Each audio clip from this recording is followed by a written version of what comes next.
in the summer, the gardening team who were coming in here while we were shut said that there was a large crack had appeared in the east wall of the crypt and that the wall was bulging very badly.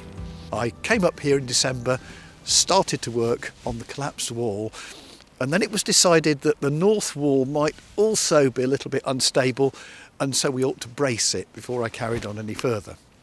So I went away, they came along and put some bracing in. I'll show you what they did.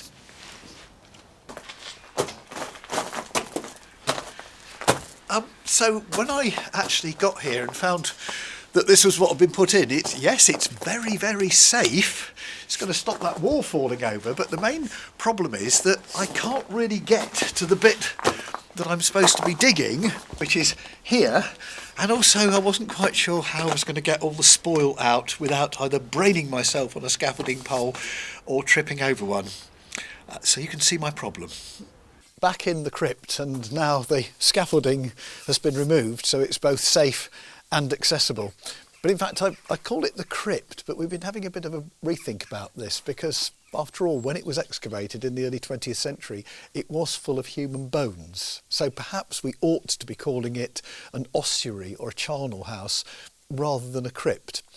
But anyway, the puzzle is trying to find out what this wall, the bit that collapsed, really is, because we know that most of it was rebuilt in the 20th century several times and quite badly.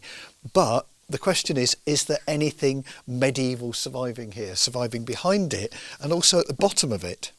Because the way it was rebuilt in the past, they put lines of bricks in to show the difference between what was supposed to be original work and what was rebuilt. We couldn't see these before. They were covered over, so they've appeared since the collapse. So theoretically, this should be medieval, original, and everything above it should be rebuild. Okay, that's fair enough, but what's this?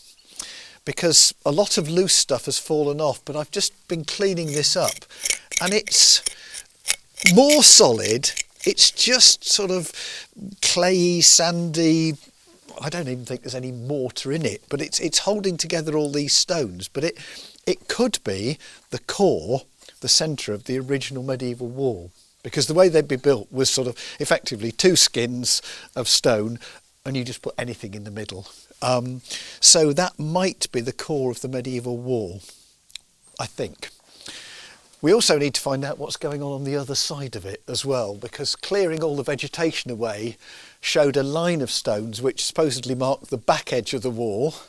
So Matthew's job at the moment is to dig a test pit down the back of the wall to try and find out what's going on there. Are there any medieval layers? We know that burials were found only about 10 metres in the garden in that direction, so we're hoping that we're not going to hit any of those. But we've really got to try and determine, is there a back face to this wall? So that's where we are at the moment.